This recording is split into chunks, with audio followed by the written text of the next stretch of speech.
Señor, gracias por el tiempo de hoy. Gracias por la oportunidad de estudiar tu palabra. Gracias porque nos bendices con tu palabra, nos bendices con amistad que dura por años, nos bendices con enseñanza que marca nuestras vidas. El día de hoy acompáñanos en el estudio. Gracias en Cristo Jesús. Amén. Amén. Amén. Amén. Bueno, Hola, Mario. vamos a, Bien. voy a mostrar pantalla un ratito para repasar lo que hemos estado haciendo desde la semana pasada. Tenemos aquí escritorio. Un momento, por favor. Muy bien. Ah, un ratito. Valeria, ¿estás ahí? No te hemos escuchado.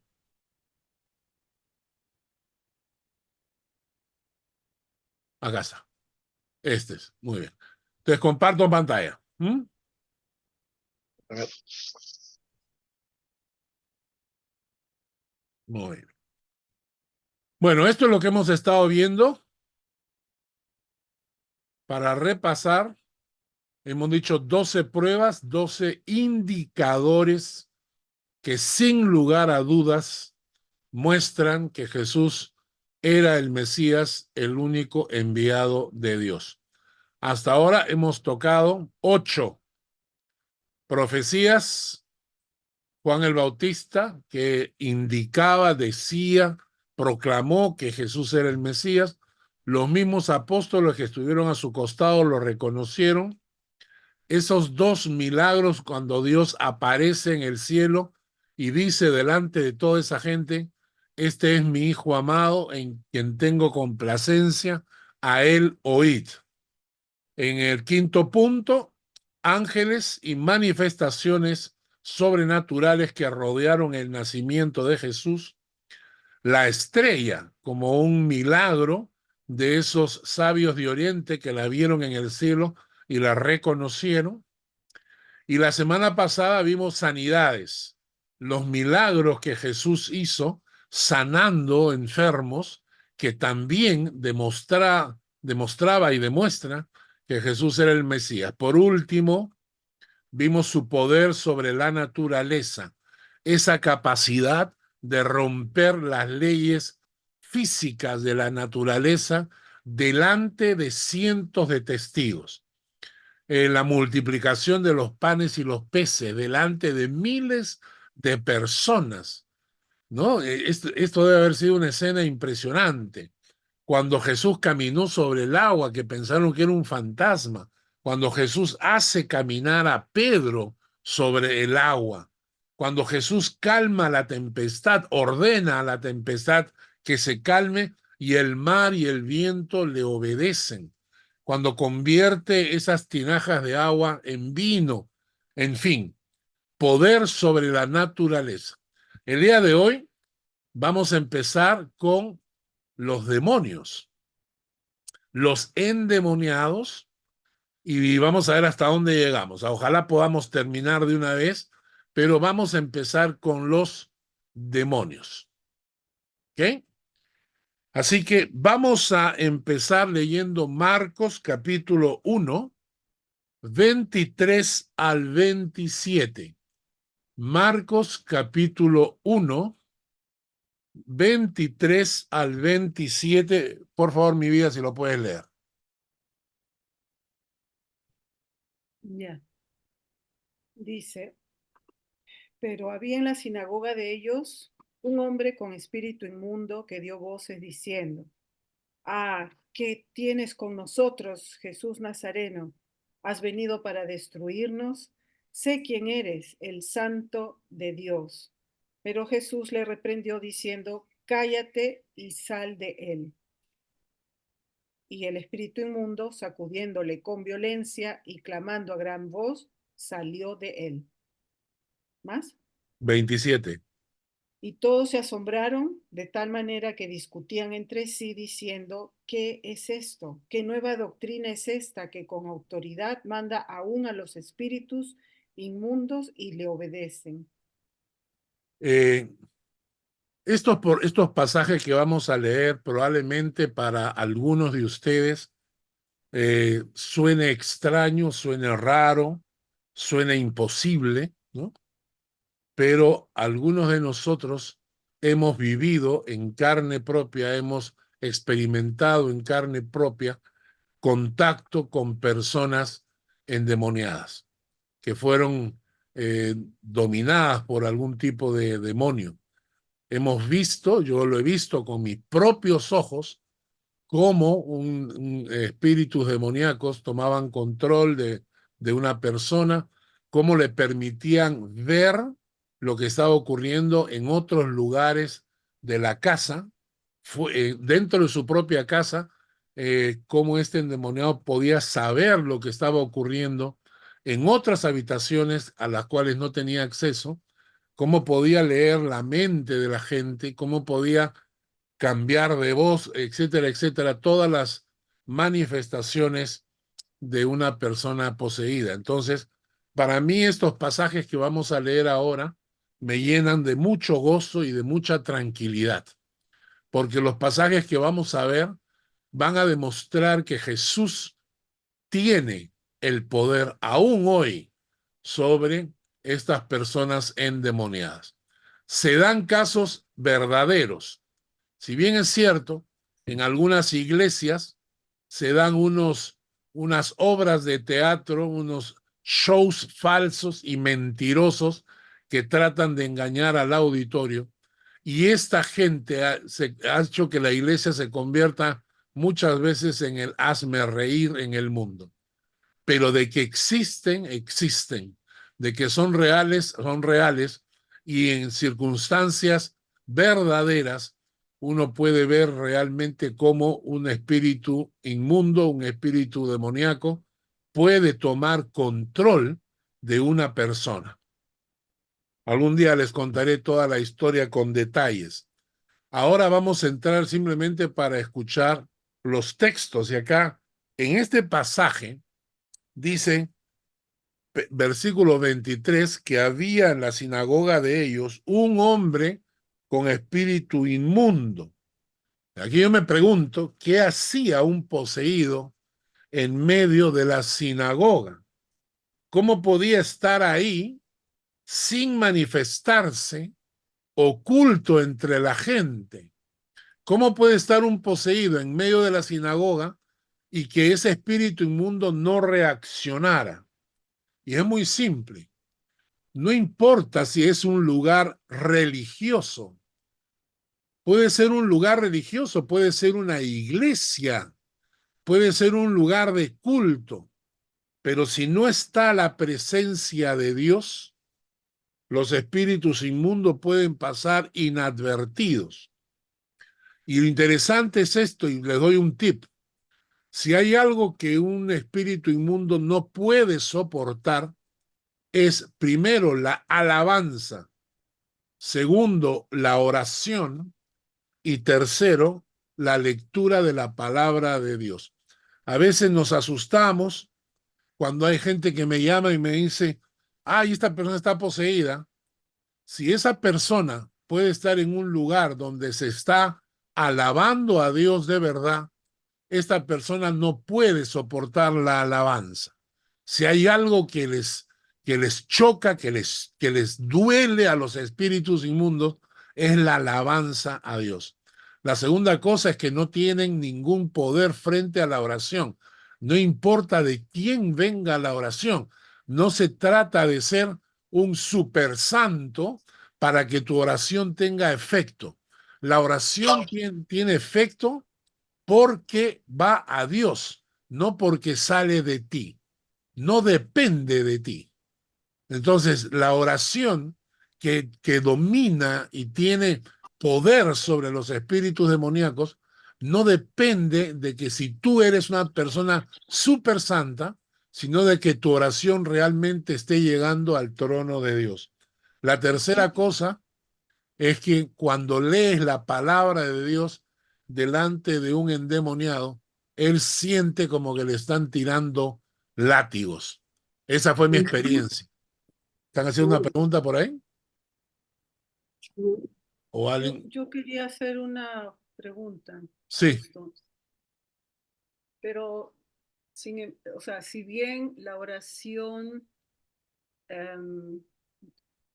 Dios la escucha contra las cosas demoníacas, pienso que hay cosas que obstaculizan que tu oración llegue a Dios. Según la Biblia, hay cosas que obstaculizan. claro.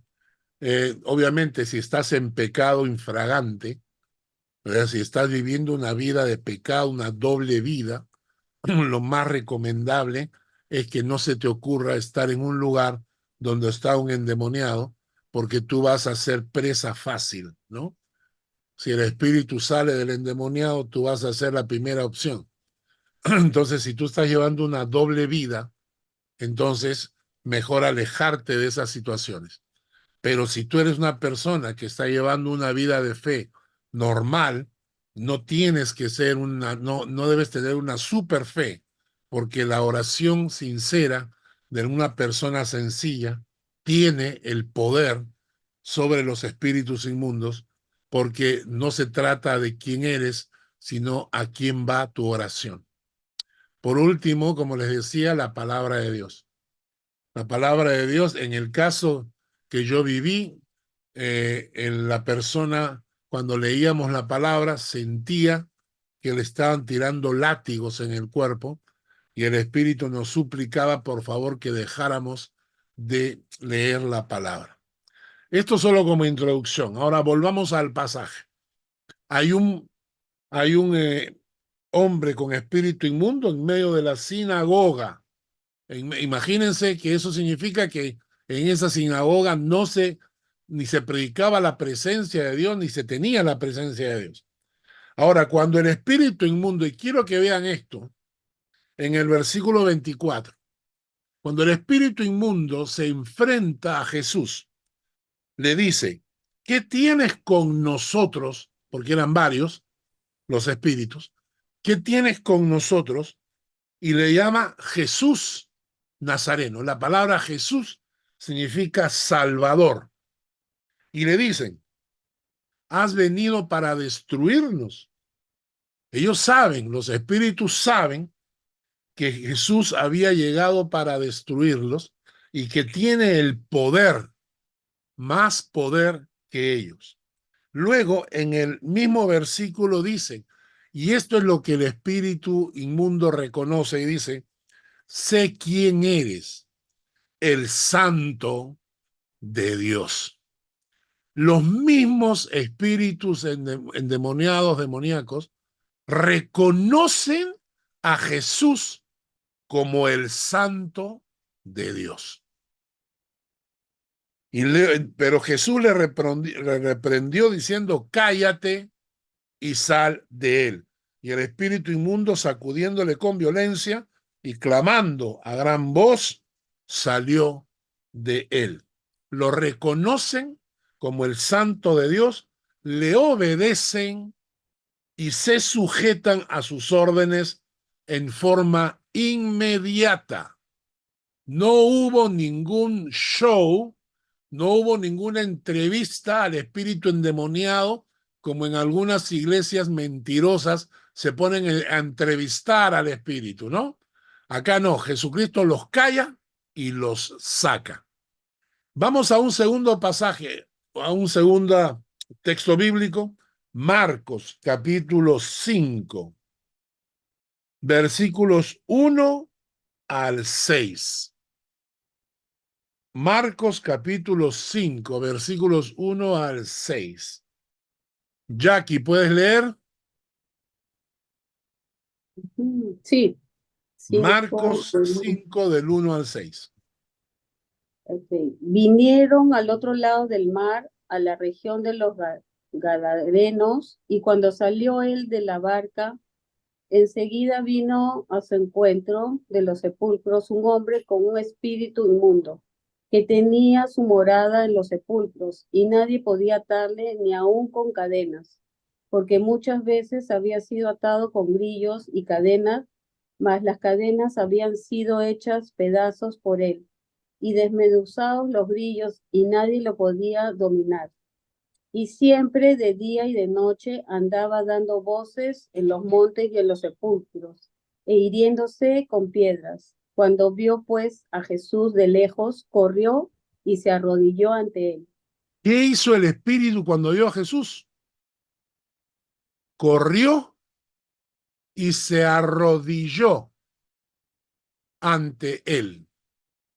El espíritu inmundo corrió y se arrodilló delante de Jesús.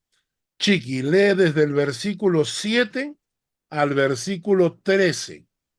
Alex, Fanny, apaga tu micrófono. ay sí, perdón. Y clamando a gran voz dijo, ¿qué tienes conmigo, Jesús, Hijo del Dios Altísimo? Te conjuro por Dios que no me atormentes.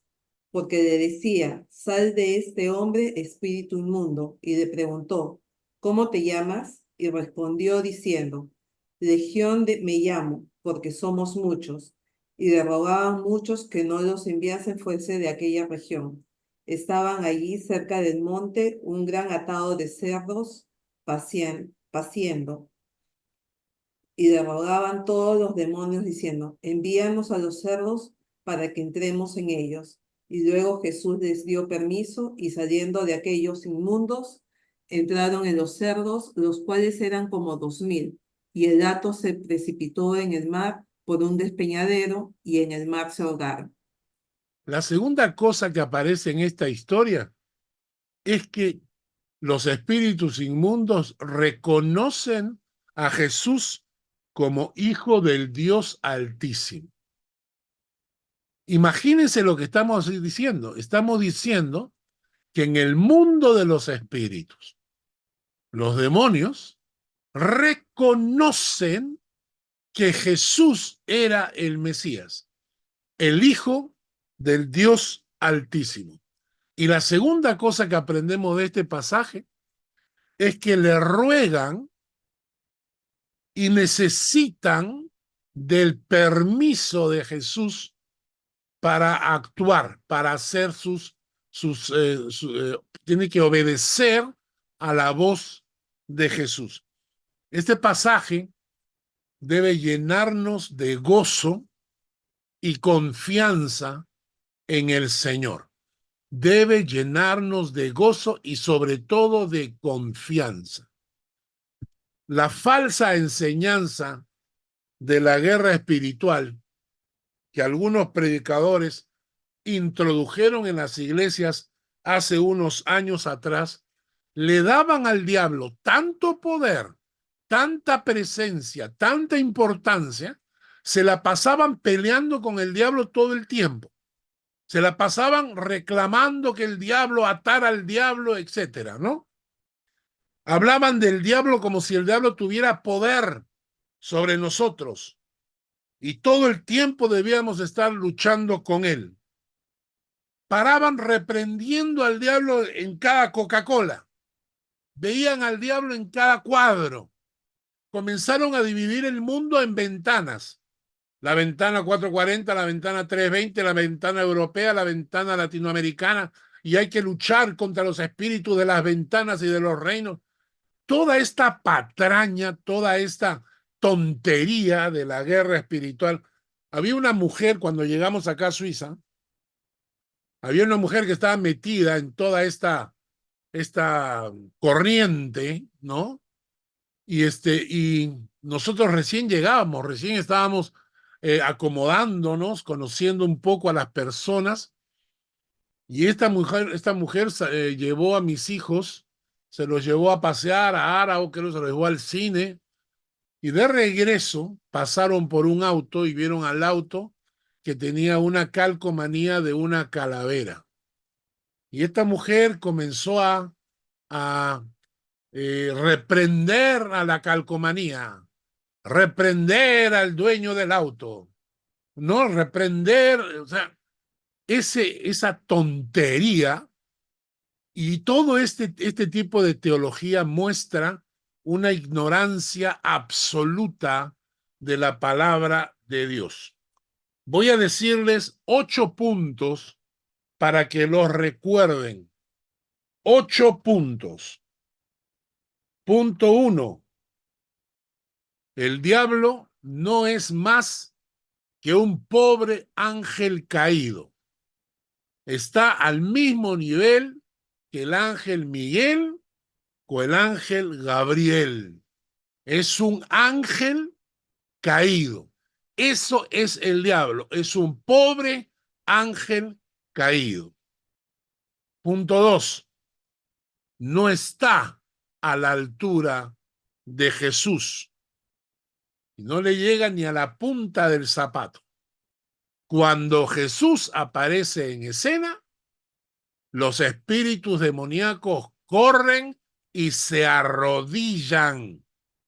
Esa es la posición del diablo frente a Jesús. Él no está para pelear contra Jesús, no está para bloquear el trabajo de Jesús. Él simplemente frente a Jesús tiene que arrodillarse. Jesús es Dios, el Hijo del Altísimo, y el diablo no le llega ni a la punta del zapato. Es un ángel caído, más no. Punto 3. El diablo no tiene el poder para impedir los planes de Dios. Es simplemente el tonto útil en las manos de Dios. No tiene el poder para impedir los planes de Dios. Dios lo usa para sus planes. Cuando Dios quiere poner a prueba nuestra fe, cuando Dios quiere que cambiemos de rumbo, cuando Dios quiere que nuestra fe pase por fuego para que se purifique, entonces usa del diablo como tonto útil.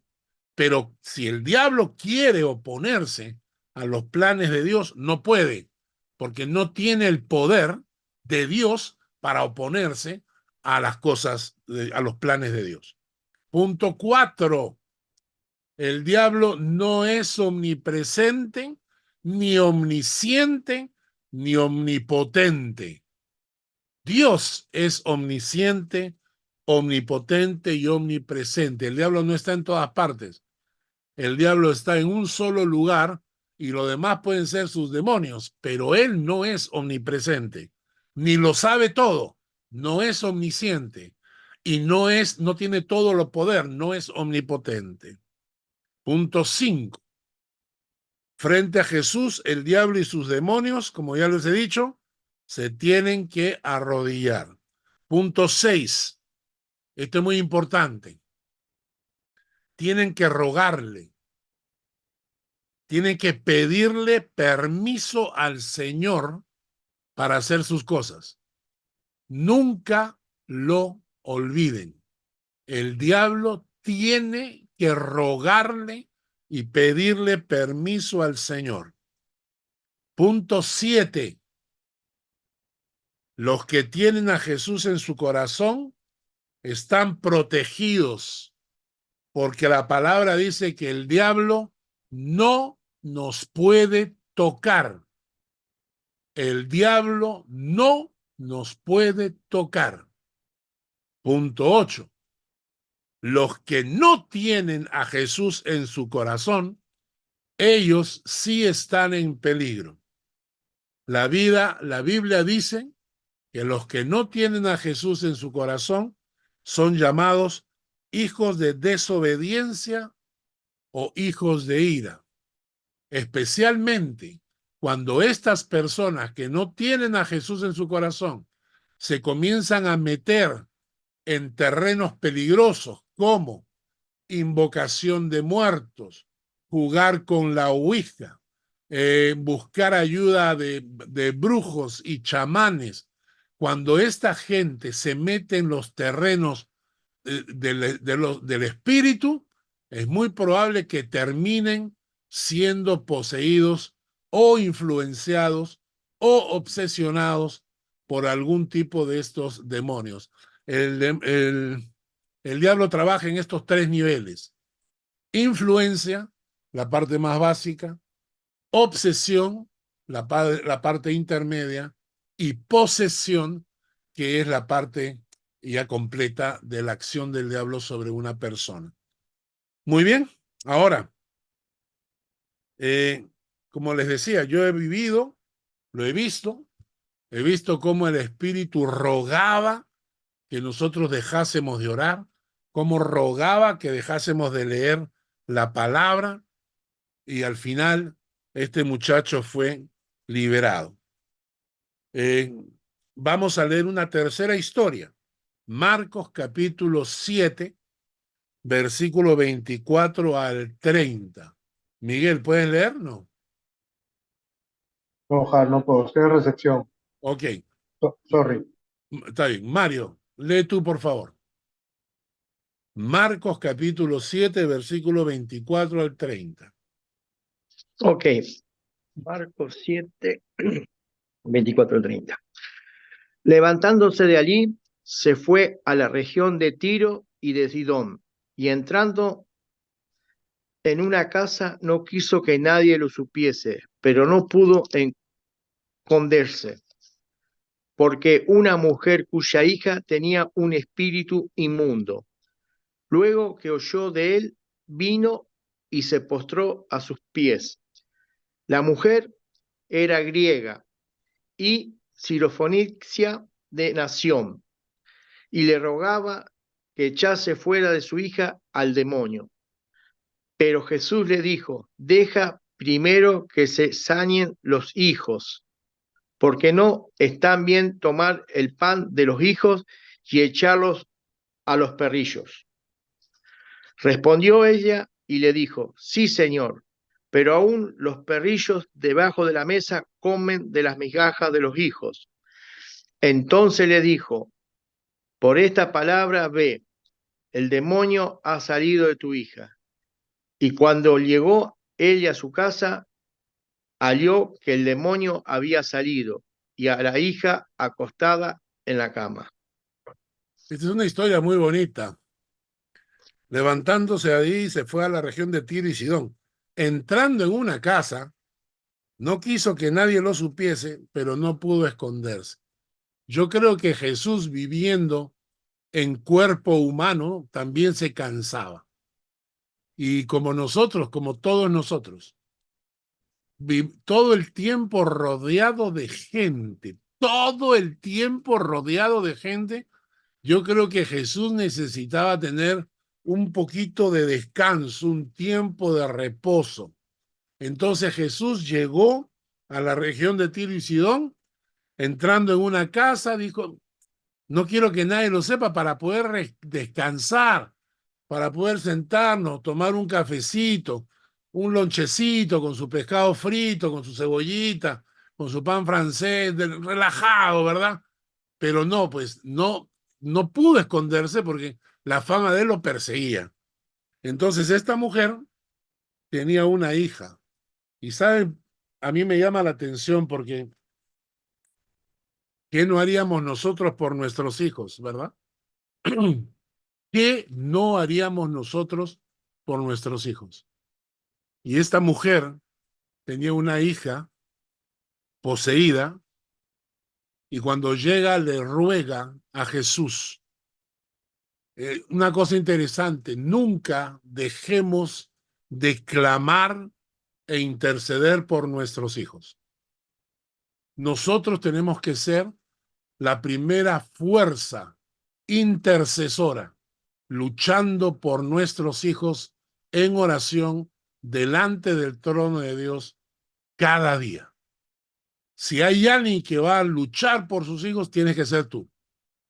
Y entonces esta mujer comienza a rogarle a Jesús por su hija. El problema es que esta mujer era griega y sirofenicia.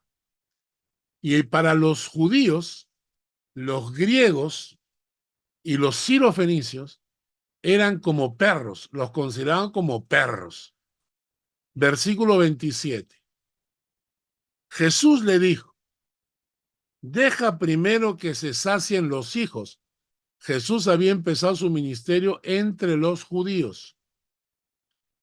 Dice: deja primero que se sacien los hijos, porque no está bien tomar el pan de los hijos y echarlo a los perrillos. No dice a los perros, que era la forma en que los judíos llamaban a los griegos sirofenicios. No dice los perros, sino como un cariño, perrillos. Y respondió ella y le dijo, sí, señor, pero aún los perrillos debajo de la mesa comen de las migajas de los hijos. Jesús era el Mesías prometido de los judíos. Ese era su campo de acción principal al inicio de su ministerio.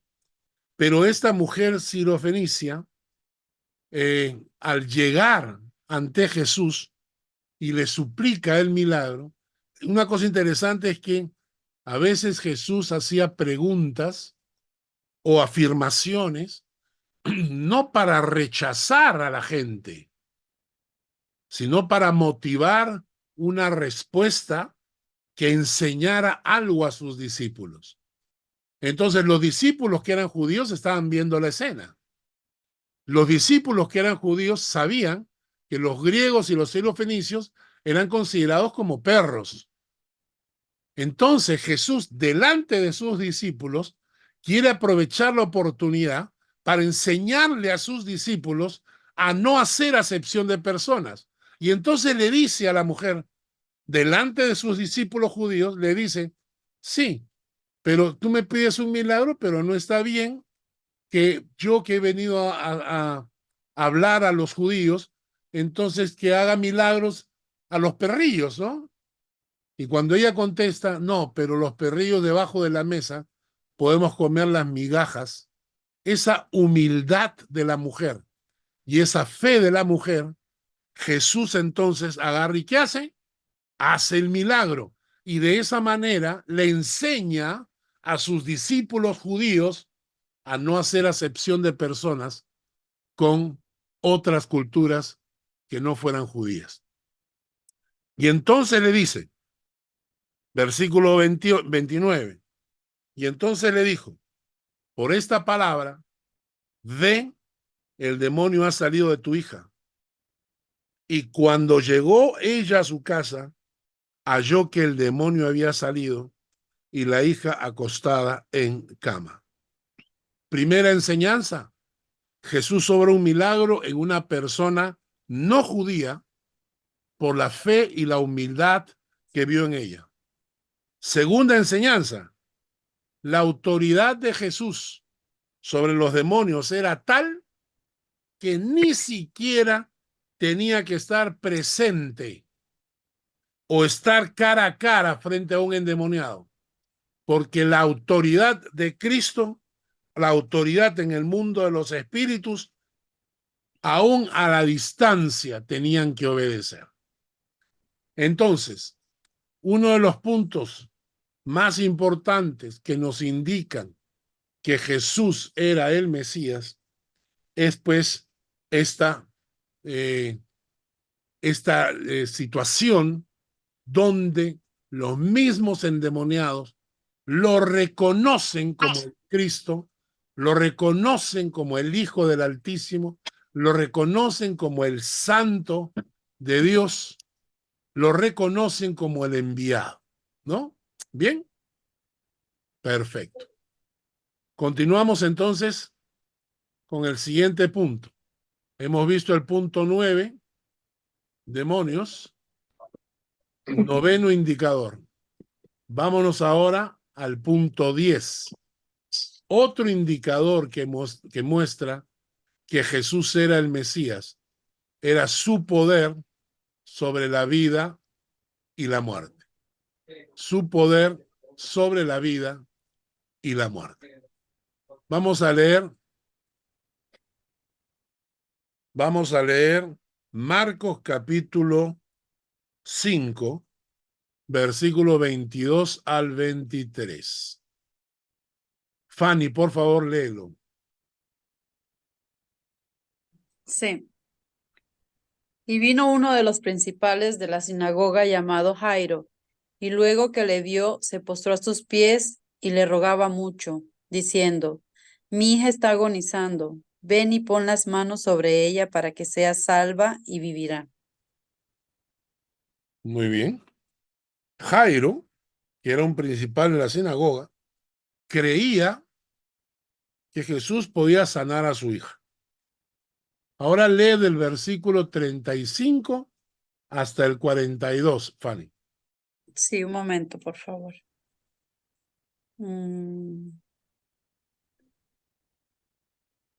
35 al Al 42, dijo, 42. ¿no?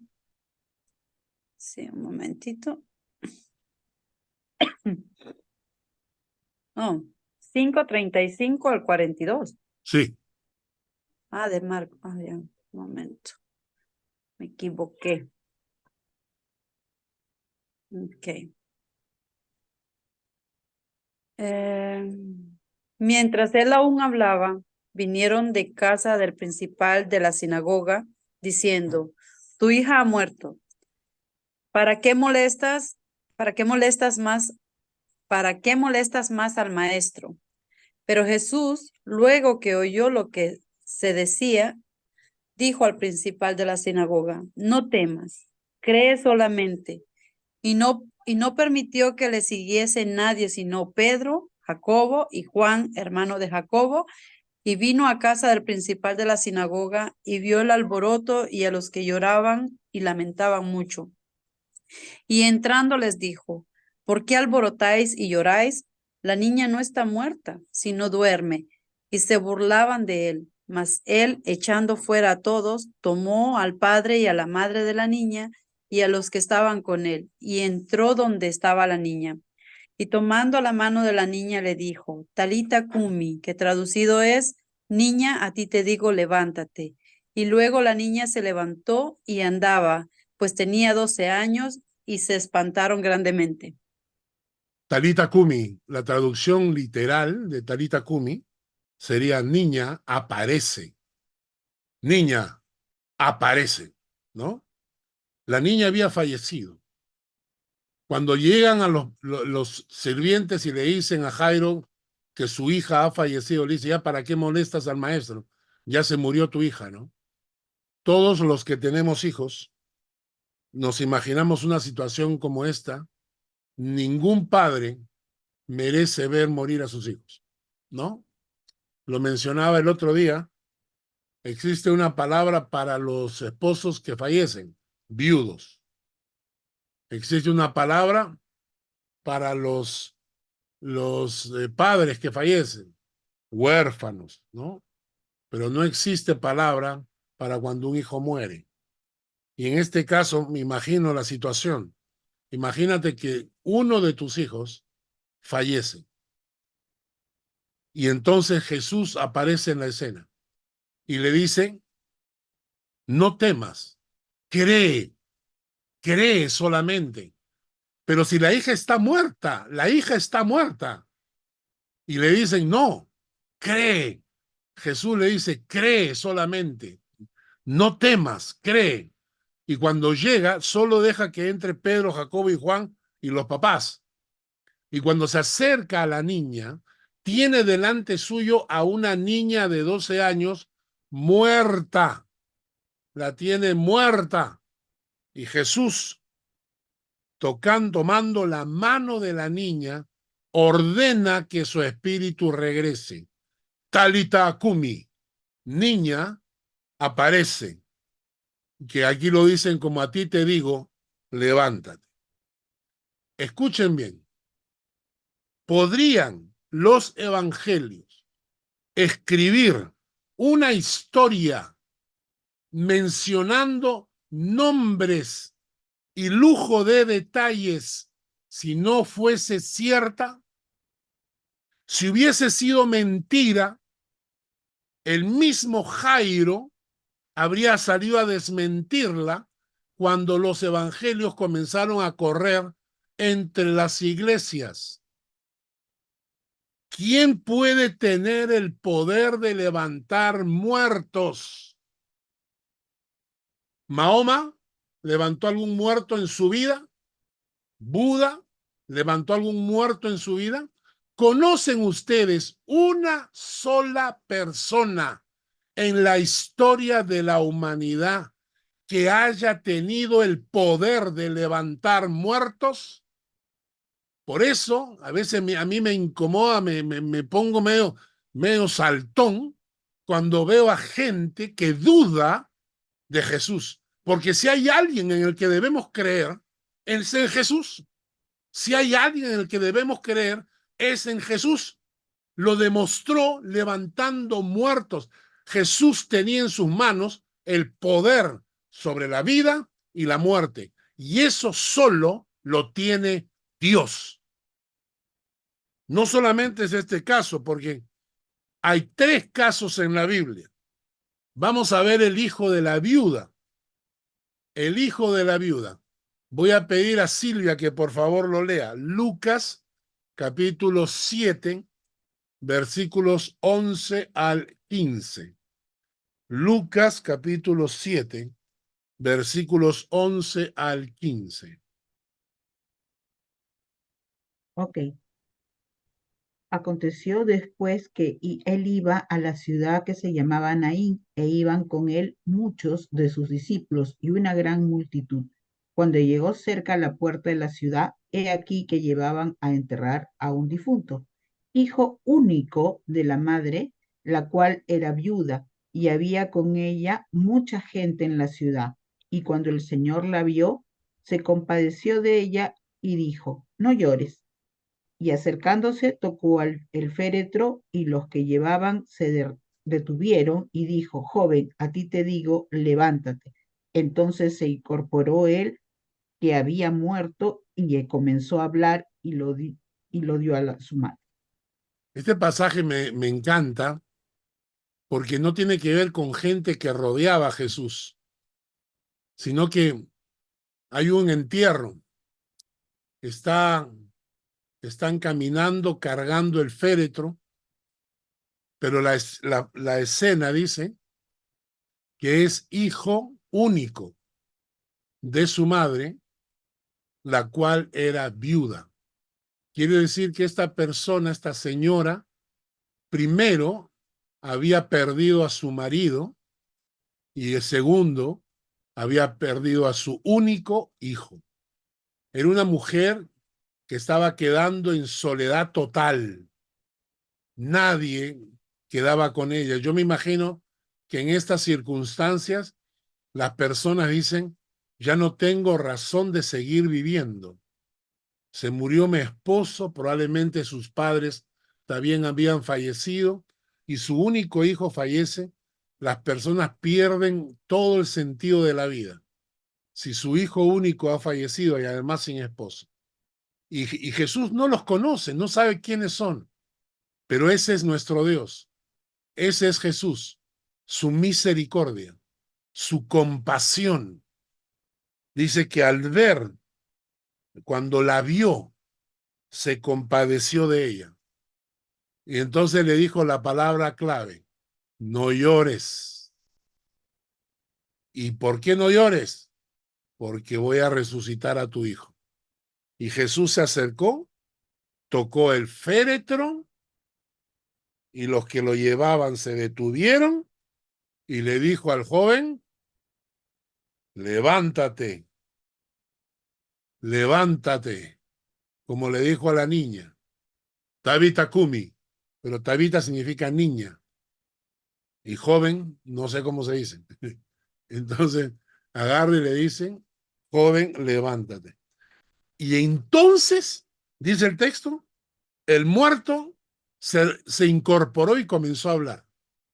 El muerto se incorporó y comenzó a hablar. Yo pregunto, honestamente, con una mente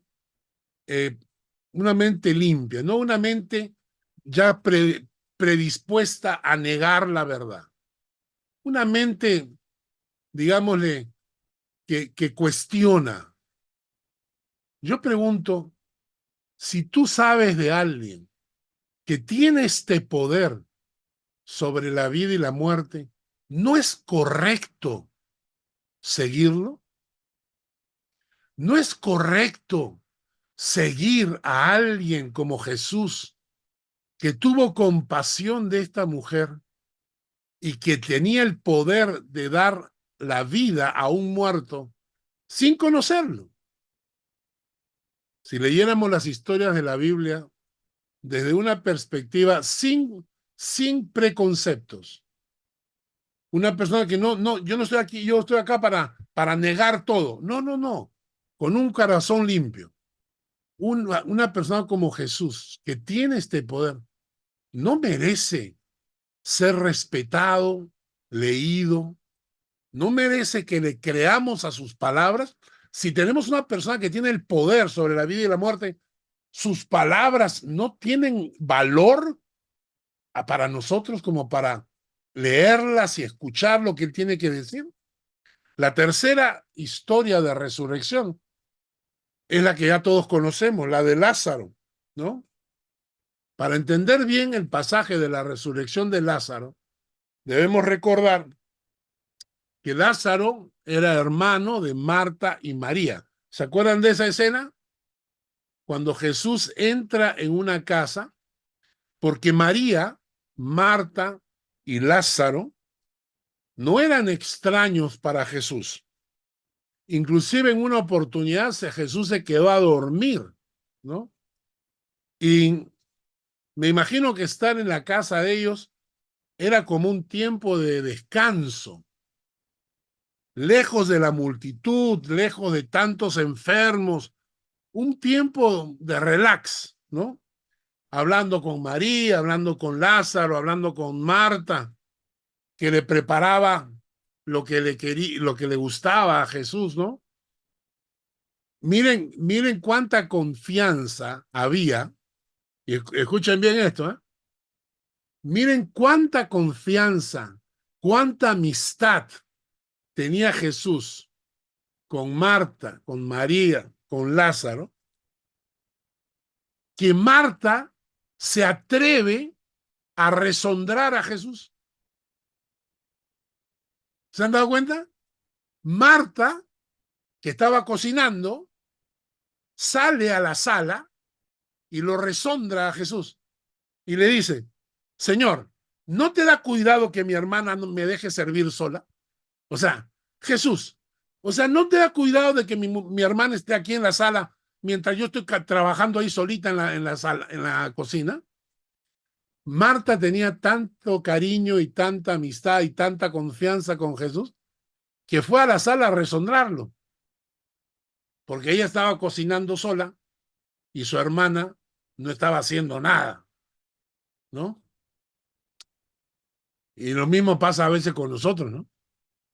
A veces estás en la casa y a veces la señora de la casa quiere limpiar la casa y uno está frente a la computadora haciendo cosas muy importantes y entonces culturizándose con videos, con cosas así que aparecen en el YouTube, y entonces uno llega y la esposa te llama la atención, ¿no? Tengo que hacer esto, tengo que ir acá, baja la basura, alguien, y tú estás viendo televisión. O sea, lo mismo pasó con Jesús. Esa era la amistad que Jesús tenía con Marta, con María y con Lázaro. Lázaro enferma, y enferma de gravedad. Y entonces las hermanas mandan a alguien y miren lo que dice.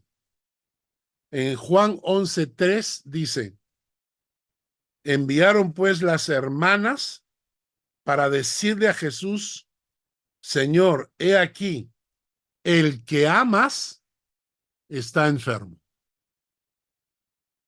Qué bonito, ¿no? El que amas está enfermo. El término que aparece acá de amor es el amor fraternal. Tu amigo, el que quieres, está enfermo.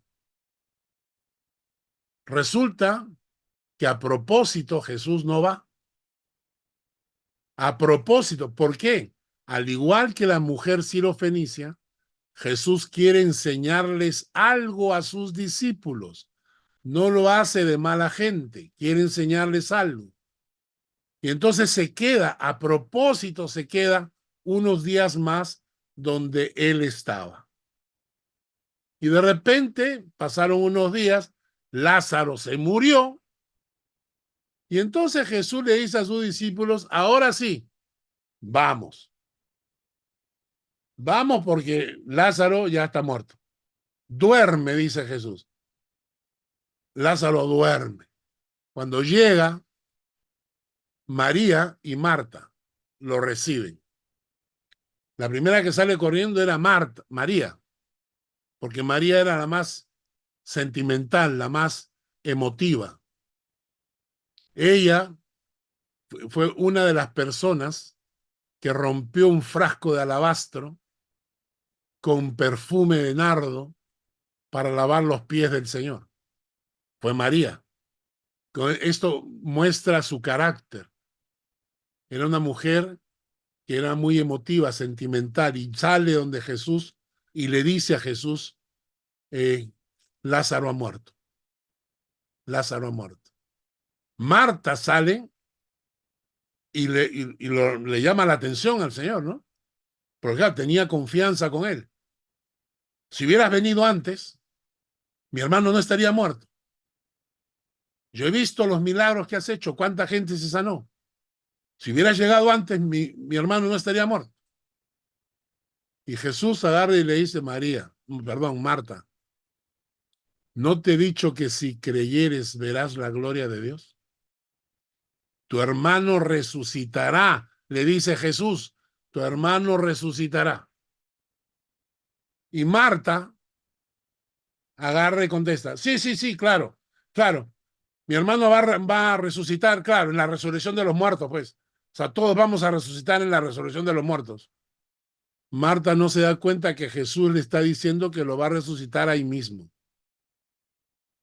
Ahora, Shari, lee Juan 11, del 38 al 44. Ok. Jesús, profundamente conmovido otra vez, vino al sepulcro. Era una cueva y tenía una piedra puesta encima. Dijo Jesús, quitad la piedra. Marta, la hermana del que había muerto, le dijo, Señor, hiede ya, porque es de 4 días. Jesús le dijo, ¿no te he dicho que si crees verás la gloria de Dios? Entonces quitaron la piedra de donde había sido puesto el muerto. Y Jesús, alzando los ojos a lo alto, dijo, Padre, gracias te doy por haberme oído. Yo sabía que siempre me oyes, pero lo dije por causa de la multitud que está alrededor, para que crean que tú me has enviado. Y habiendo dicho esto, clamó en gran voz, Lázaro, ven fuera. Y el que había muerto salió, atadas las manos y los pies con vendas, y el rostro envuelto en un sudario. Jesús le dijo, desatadle y dejadle ir. Miren, quien lea esta historia y no caiga a los pies de Jesús es un necio. 4 días de muerto. 4 días de muerto. Ustedes saben que el cuerpo explota por los gases internos, pero por alguna razón el cuerpo de Lázaro se mantiene todavía. Y Marta le dice, ya apesta, tiene 4 días de muerto. Pero Jesús tiene el poder no solamente de devolverle la vida, sino de restaurar sus órganos muertos. Y Jesucristo ordena, Lázaro, ven fuera.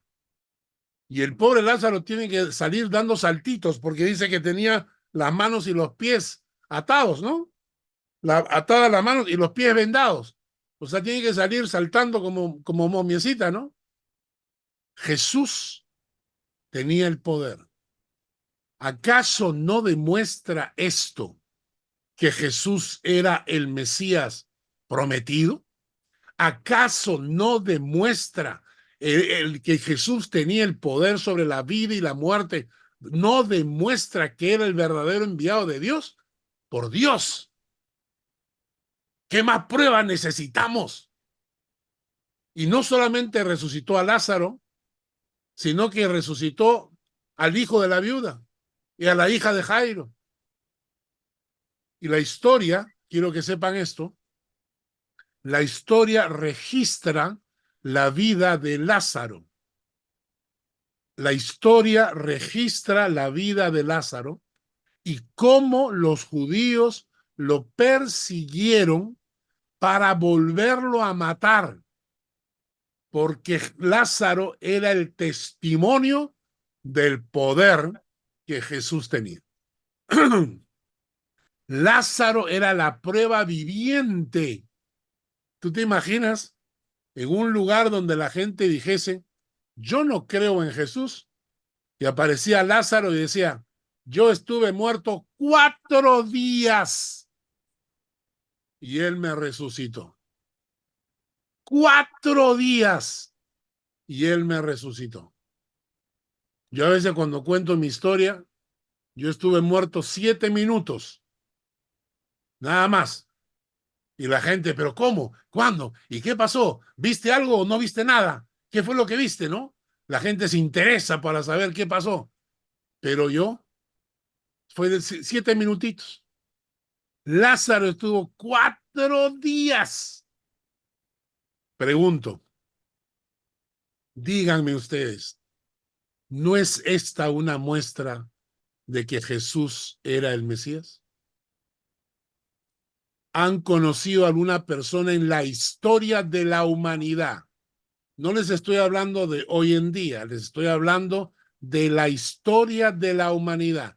En los últimos 2000 años, una persona que ustedes puedan mencionar, un personaje de la historia, sea en Oriente, en Occidente, en Asia, en África, en Europa, donde sea, una sola persona que haya tenido el poder de resucitar a los muertos.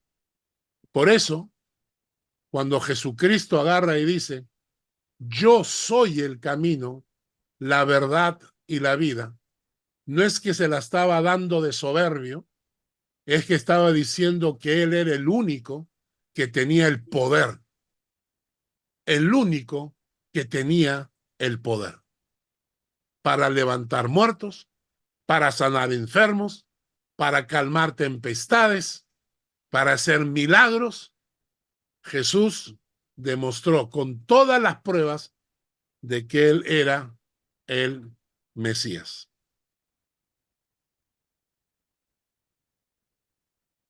Entonces, nuevamente nos quedamos a medio camino. Nos quedamos en el punto número 10. La próxima semana, de hecho, vamos a terminar, ¿ah? Así que prepárense. La próxima semana tocaremos el punto 11 y el punto 12. Hoy día, indicadores de que Jesús era el Mesías. Los demonios lo reconocían, se sujetaban, se arrodillaban, obedecían. Los muertos resucitaban ante la orden de Jesús. Preguntas. Ya llegamos a las 9. Se nos pasó el tiempo. ¿Tienen alguna pregunta? Bueno, en mi caso no preguntas, sino